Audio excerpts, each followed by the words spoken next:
Hello, everyone. I'm guessing this is going to be one of the last panels, so let's make it a good one.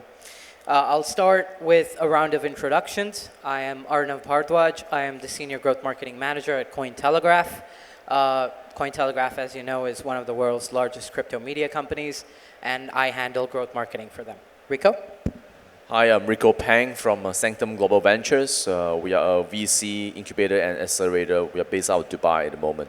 And I'm Jeff Turner. I'm with TOAX. I'm CPTO, Chief Product and Technology Officer, formerly CTO at Xtatuz, and I've been involved in the blockchain space about 11 years. Hi, I'm Saini from Xtatuz. We are working about a real estate and NFT project, and I'm CTO there. I have experience with blockchain for 2 years now. Lovely. So we were just having a discussion right before this that was CeFi versus DeFi. And there were a lot of interesting points that were brought out, which is what is the future of DeFi? Or how is it going to be globally adopted? So my first question, Rico, we'll kick it off with you, is why are people questioning DeFi? What is it that makes it ambiguous, puts it in a gray area? I think it's pretty straightforward. When you put something into DeFi, you are actually bringing things into a system and letting people make it anonymous. I think that's the biggest question mark, and where all the regulators, actually, in fact, none of the regulators will like that. You know, it's the same as you launching a blockchain like Monero, and no one knows who sent what things to what and who. So that's who and how much and where is the question that most of the people are asking.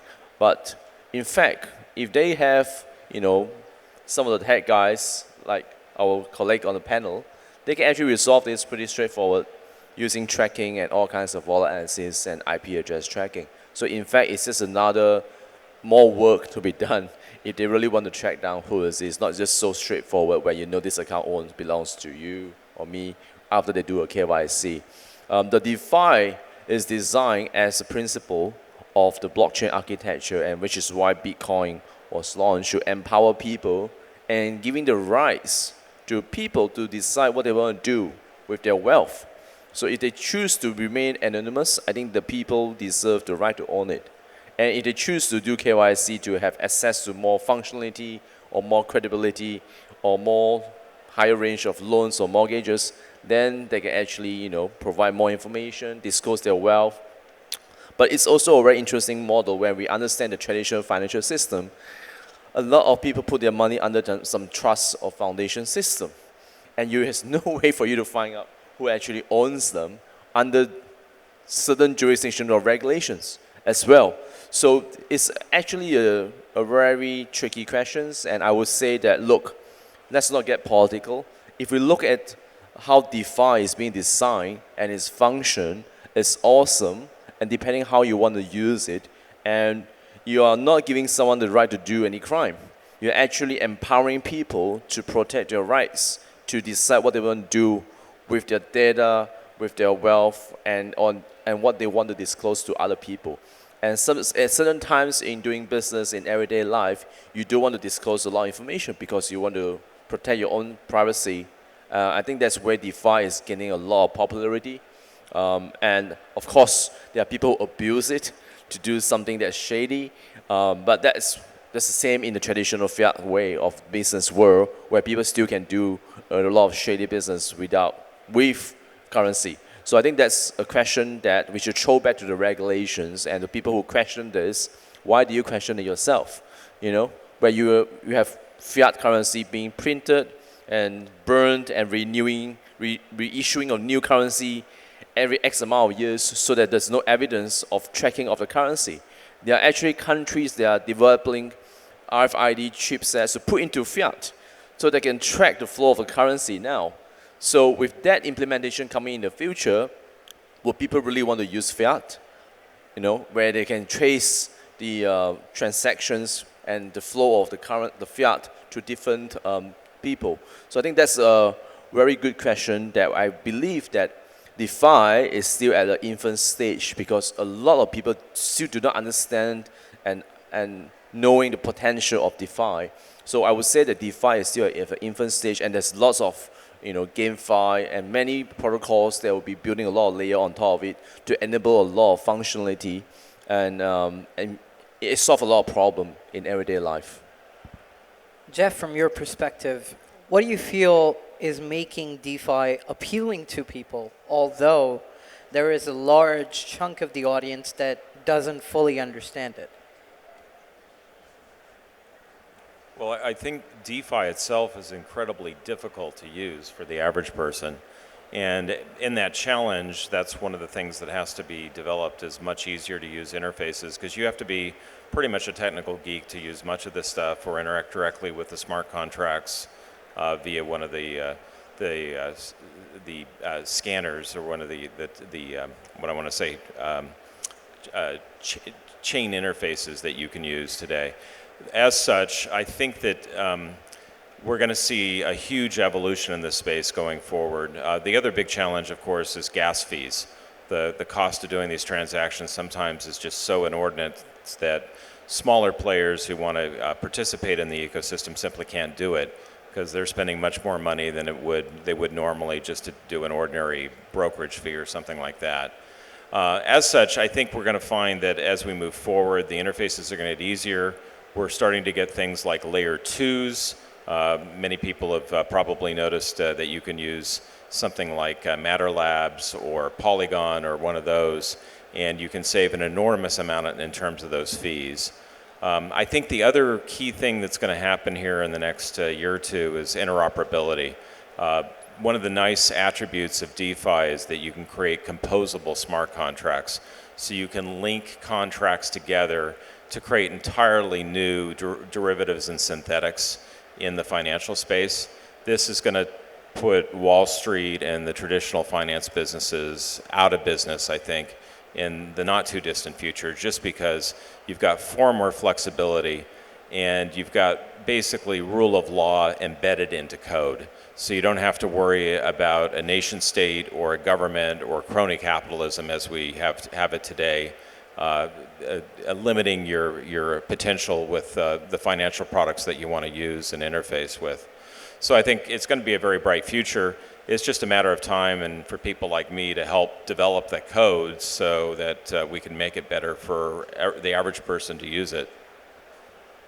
So Saini, then my question to you would be, building on that, is DeFi going to liberate finance, open it up to the common populace, which currently, if you look at the financial systems and the way it is set up, is that institutional players are the ones that call the shots. So do you feel that DeFi is going to liberate that and change it fundamentally? Yes. So in my point of view, I think the DeFi, because of DeFi, decentralized finance, blockchain, and smart contract, can build transparency system, automatically system, traceable system. So it is something that it can provide something that we didn't get in the past, right? In the central bank system, we cannot trace anything. We cannot program it, right? We cannot program the money. So that's why when we get this kind of ability, we can build something more and more. In my point of view of the programmer, we can build a lot of things on top of this kind of new technology. So in some day, when the government come to work together with DeFi in one day, when they support us to provide the regulated platform, DeFi platform, it will build a huge adoption for people, because when people want to come in like DeFi protocol, there are a lot of concern for them, like scammers, like something that is very hard for them, no guarantee, the money that they put into the platform. So in one day, when the government come to work with DeFi protocol, like regulate it and make it more clear about the regulation, we can liberate it. And in my point of view, it can help to liberate the financial system, because we can build a lot of this on top of it. Programmer like me can build many things on top of it today, I say. Yeah. The biggest question right now for DeFi, in my perspective, is adaptability in the face of volatility, which is the fact that although people understand all the good parts of it, all the pros, however, it is still in this region where people are not able to accept it enough for actually that liberation or that revolution to actually happen. So my question actually is, will we see that mass adoption come into the picture anytime soon? Is it something that is correlated to a bull run, or is it something that will naturally happen in the market? I'll take that first. First thing first, the bull run, I wouldn't say that has much to do with DeFi. I would say that it largely do with the halving of Bitcoin every 4 years. So the next countdown to the bull run will be around 2024 during the halving and onwards.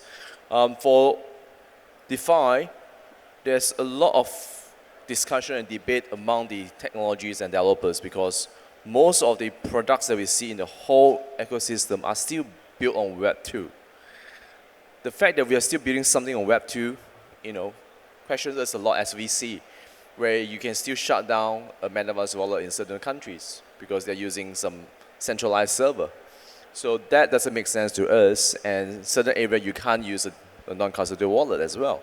So how do you assess your funds because of those sort of limitations by regulators or countries? So that itself is, if we put the whole industry and make them be critical and think about the whole infrastructure of DeFi, there is a huge effort of overhaul needed and disrupting the current business model that we have on the top 500 market cap projects. So there's a chances of that happening in the next couple of years on the first mover to actually get it right with a good UX UI that people can be on board without knowing too much codes, right? No code sort of product than developer. Secondly, swapping between different currencies from fiat to crypto, RAM, that is very important to enable normal living lifestyle so that you can actually use that DeFi functions easily and conveniently wherever you travel. As people are going to be much more traveling since the borders are opening up now, everyone loves to travel. So, and bringing out, a DeFi wallet or protocol is pretty convenient, but it's still on Web 2. It's still on a mobile phone. What if this becomes on the web where you don't need a device, you can just go to anywhere, you have internet, you can access it, even a watch can access it in the future. Those are things that we are looking at as a VC and incubator. Those are the decacorn or unicorn that we are looking at, innovations from the whole industry to come up with much more innovation ideas to bring DeFi to the next level. I think that's where I would see a growth of a lot of good DeFi unicorn in the market. Jeff? Yeah, I think mass adoption is inevitable, just for the simple reason that it's a far more efficient system as we go into what I like to call crypto capitalism, from the second wave of capitalism, which was a corporatist form of capitalism. When we put equities on the stock exchange and they were freely traded, that created this huge wave that has resulted in these corporations doing this regulatory capture that it's all become very obvious to many of us now. And then the first wave of capitalism was kind of colonial in nature. So this third wave needs to bring about a better form of capitalism and a better form of finance. And I think that's inevitable also that we're going to wind up having highly personalized finance. You're likely going to get the equivalent. In the US, we have something called a Robinhood app. You're going to get a Robinhood app that interacts with DeFi. It's going to be your own personalized bots that are going to go out and make investment advice and decisions for you. And you're going to be investing in all kinds of things. So I think the way I see it, I don't see it the way Klaus Schwab likes to put it. You'll own nothing and you'll be happy. Instead, you will own everything and you'll be happy because everything will become tokenized. And we'll all be participating in a much larger, more global economy. And we'll not be able to seek high returns throughout the world. It really won't matter so much where you reside. It will be much easier for you to invest in many, many different things, including things for social change. So I think this process is inevitable at this point. It's just a part of the whole wave of decentralizations that's happening with the various governance and jurisdictions, and we're going to see these loose associations and collectives of people forming around the globe that will become part of this new culture, a crypto-capitalist culture, I believe. Just to add on that, Jeff touched on a very good point on digital assets. Going back to many countries and asking the government what assets are actually digital in their country that we can put on virtual assets. Virtual assets is nothing new. It's been around for so many years. It's the same for virtual world, and now we call it metaverses and Web3. But hey, this is ancient idea and concept that hasn't been realized yet over the last 20, 30 years yet. And there's so much work and so much infrastructure that we need. You want to talk about digitizing assets, where are your smart cities infrastructures? Where is your telco infrastructures? And without these foundational infrastructures, we are so far away from Web3. We have people in many countries who still doesn't have access to internet. We have people who doesn't have identity card. We have people who have no bank account yet. And how can they transition from that to a Web3? So I think the whole market is full of a lot of fluff and speculations about wow, Web3 is coming, but it's still a long journey where we should start with Web 2, going to Web 2.1 first, and see how it goes and see how the regulators feel about Web 2.1 rather than introducing them Web 3. And they will be jumping like, what the hell is this? Are we able to manage this? Are we ready for this? Is our people able to deal with that? All kinds of questions will be popping up their mind in their meetings. We look at how Dubai is so forward-thinking at creating job opportunities in the metals industry, and that is where we look at the transitioning of moving into a Web 2.1 sort of strategy, where they want more talent to be here in order to build the whole ecosystem around it. I think that's where I think most of the regulations and governments should look into right now. An interesting case study of that is India, actually. So in India, you have something called UPI, which is basically revolutionized the way payments and payment systems function in the country. So if you actually look at it 3 years or 4 years back, there were less than half the people with bank accounts than what they have today. And in my conversations with regulators over there, I always say that you were able to figure something really crucial out, which is you made bank payments so simple that somebody that does not even own a debit or credit card can do bank payments. I feel that is something that is going to be needed in the Web3 or Web 2.1 space that is ultimately going to redefine or revolutionize this. But Saini, I want to come to a question with you, is something Jeff touched upon, which is tokenization. What are your opinions on tokenization?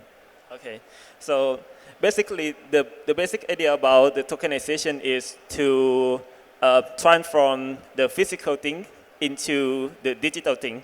So it's enable many things from that. Let's say that my work here to tokenize the real estate, the physical thing that we can touch, right, into the digital asset. And when we tokenize it into the digital asset, we can build many things on top of it. It is easier to trade, right? When we invest in this kind of property, we can sell it easier because we have marketplace ready for that. You can sell it, you can buy it easier in global size, right? Because, for example, if you have your property in Dubai and you buy it and sell it, you can buy and sell it in this area only. But when we tokenize it, you put it on the internet. It is easier to buy or sell it globally, right? And we can move it forward from that, like lending platform. We can lend our token, our real estate token for people and earn from that easier, right? We can have some kind of yeah, many things that we can build on top of it when we put it together with DeFi, because a lot of DeFi is compatible with digital asset. So very, very much many things that we can build on top of tokenization. Yeah, I would say. And yeah, I think this concept help us. I want to talk more from after tokenization. We can connect the smart contract with the physical world again when we tokenize it. For example, if you own a property token and you want it to collaborate with the IoT thing, right? Let's see. You have your door and you have your token to access the house, and it can be controlled by the smart contract, by the blockchain thing. So that's way we can build the smarter world, right, with this concept of tokenization. Yeah, a lot of things we can build. I actually want to come to Jeff and put a question up, which is whenever we talk about tokenization, and there's always the role of governments that comes into the picture because they're very actively exploring tokenization in various capacities. And the question of CBDCs comes up. But it's sort of become like an inside joke in the industry that how do we actually implement CBDCs, the idea of CBDCs, which is governments actually having an active role in cryptocurrencies, but not fundamentally change the whole concept behind crypto. My question to you actually is specifically relating to crypto payments across borders, because that's where we see that one of the biggest use cases of DeFi comes into the picture. So what are your opinions about that and how CBDCs play into it? Yeah, I mean, the challenge I find with CBDCs is they could become completely totalitarian in nature.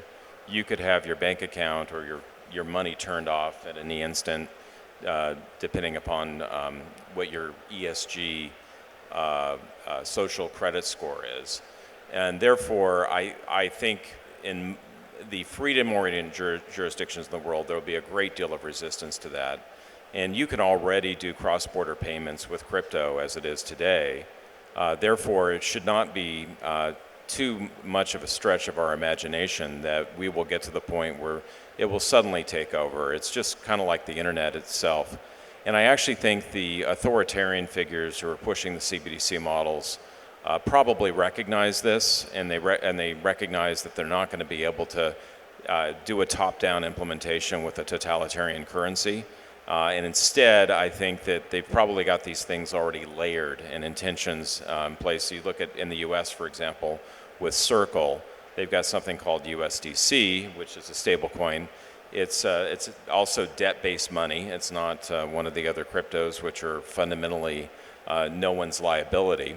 And therefore, I think we will likely see nation-state currencies adopt these proxies that use centralized systems like Circle does with USDC and such. And then the primary competitor to those things will be things like DAI and MakerDAO. My big question that I still have today when it comes to DAOs and stablecoins and CBDCs is the governance structures.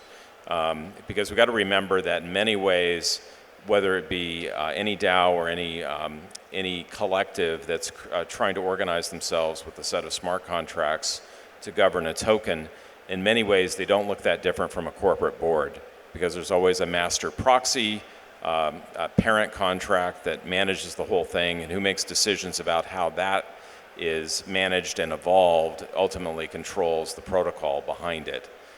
Therefore, I think that's where we're going to see the real innovation, and that's where the real competition will come in with something like CBDCs versus various DeFi protocols and stablecoins.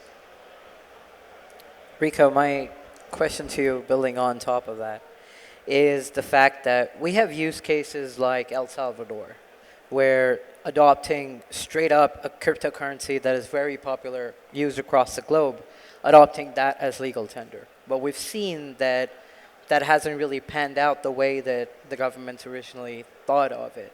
So, you know, going off of Jeff's point, do you think Bitcoin's the solution? Do you feel like a stable coin that gets adopted is the solution? But in that scenario, then how do you tackle with a company having some control over a currency that is being adopted by a country? Well, that's a lot of question in one. So let me go one by one. Bitcoin is designed to be a store of value. So hence, people who hash on Bitcoin are actually using as a way of countering inflation, in a way. So you see Bitcoin rose from 20 cents to 19, 20 grand range now to up to 60 grand. And speculated by the OGs, Bitcoin maximalists, they would hodl until they will not sell until Bitcoin becomes 1 million per Bitcoin, right? And they predict in the next less than 10 years from now, based on the hash rate, it will be a realistic timeline to achieve that, right? Noting on that we're seeing a lot of people jumping into this bandwagon of hedging their risks and inflation, counter-inflationary strategies, and which is why you see, probably it's the companies putting reserve into Bitcoin and not putting back into US dollar. That's where the danger is for the governments, because they saw this happening. What if they have a CBDC and the same thing could be even more easier to transfer from a CBDC towards another, whatever cryptocurrency they have in the market. So implementing that system of CBDC could act as a double-edged sword to themselves. Secondly, there's still a lot of corruptions going on in those countries. And if they were to make everything CBDC and digital, that will be difficult for corruption to happen. So whether should they implement now or later or the next government, a lot of debates, they can't make up their mind. So a lot of things are going on throughout the whole world when it comes to this of more in-depth reasons of not pushing through an agenda. But hey, CBDC is just another sovereign coin structure. It's not so complicated. It's about how you want to use it in central bank, in cross-border payment transactions, so on and so forth. We see that the market is not ready for it yet, which is why there are lots of pushbacks after they make certain announcement. Politicians are using it to get voter support by saying that they want to gain some crypto user support and say, hey, we'll do something good for crypto community, and things change after elections, so on and so forth. It became a political tool to buy voters, into them. So I would say that let's go back to the foundation of what is currency, right? Whether it's crypto or of paper or barter trade, hey, it's just a currency that people use to transact for different purposes. And as long as the cryptocurrency is able to gain momentum and growth of using it, that currency will be very high in value. We see the history of the last 13 years from Bitcoin to all the alternate coins, and too many shit coins that made it to the top 50, right? Even a meme coin can become so popular into top 20 lists. So it's about marketing, it's about storytelling, it's about people believing in it. So how do you make people believe in your cryptocurrency is the key, and how to make it viral, how to make it easy to use, how to have, easy to duplicate and easy to share with people, and they can start using it. I think those are the questions that most of the projects need to look into, regardless of what the government is trying to do now. If a project can gain like 10 million users and have a good liquidity of utilities of it, that token is worth a lot of money, right? So that's where we are looking at, regardless of Bitcoin or whatever coin it is. That is the core purpose of having a cryptocurrency. And without talking about trust, transparency, tracking, all those things, that is one part of the technology that is already there. You can launch a token within 10 minutes or few minutes, right? But building the whole ecosystem takes years to actually realize it. Even if the government introduced CBDC, how many people actually know how to use it? That is another challenge that they were thinking. So I think that's where I hope I answered your question. Thank you. Certainly. Saini, just to come to you, finally wrapping it up and tying it with a nice bow, is what do you feel over the next 5 to 10 years are going to be trends that define DeFi? Because right now in this panel, we're questioning its legitimacy, its future. So what do you feel the future of DeFi is going to be? Okay, thank you. For I think we can move back a little bit because like 2 or 3 years ago, we just have heard about blockchain, cryptocurrency, smart contract. We have heard about DeFi, NFT, metaverse, right? A lot of things that come until today, until now, right? And today, the big problem for that kind of thing is to adoption, mass adoption for it. It is very hard to use that kind of thing. So for now, I've seen a lot of booths try to show how to access to crypto world easier, like use payment card to exchange for cryptocurrencies for easier to access, something like that. And in the 3 years, maybe, I think this kind of thing, people can access to this world easier. And the trend for this 1 year, 2 years from now on will be this kind of thing, to build something that help people to access to this complex world easier. Yeah, that's the kind of thing. Jeff? I expect, I think the next year is going to be tokenization of real world assets. I think that's going to be a huge trend moving forward. Then I think we're going to see a mass decentralization of what have been highly concentrated markets in particular regions of the world. They're going to start moving to the blockchain. And then I hope that we start seeing with the developing world adoption of crypto in such a way that they can just revolutionize their economies and improve their standards of living because they'll be on a better form of capitalism, probably ahead of the West and parts of other regions of the world. So I think those are the major 3 trends over the next several years.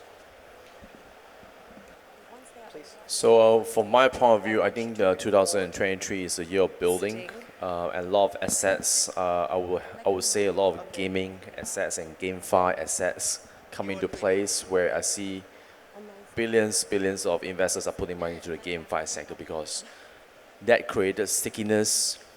Gamers use the assets very regularly rather than buying it, put into a cold wallet and store it for 5 years to hodl.